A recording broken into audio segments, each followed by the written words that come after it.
Back to Boracay Daily, August 18, Tuesday. Ano nangyari dyan? May puno pala dyan dati. Anyway, nandito kami sa Maydi Mall ngayon. And sandali lang po umulan, saglit lang. Konting-konti lang, so hindi enough para magkaroon ng tubig dito. Tapos ang dami pong kinain ni Parpar na lunch. Wala lang sa itsura. Ayun o. May bakery daw sa kaliwa.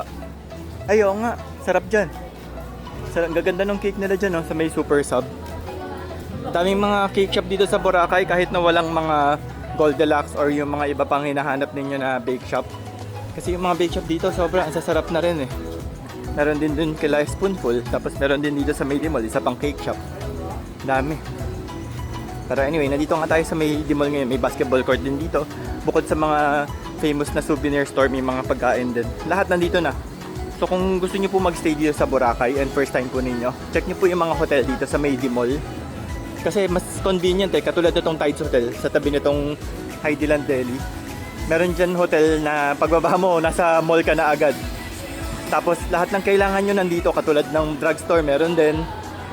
Mga grocery nandito, souvenir shops nandito. And maganda tignan na mga kainan, masasarap na kainan nandito din.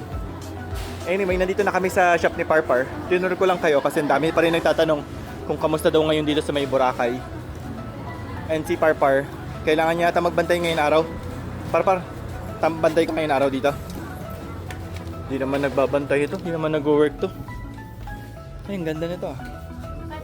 Katsa. Anyway, yun lang muna. Thank you for watching. Bye-bye. Magkano tong ganito, Par? Magkano tong ganito, Par? Ganda. Hello, lovers. 1 to 50. Hi! Hello!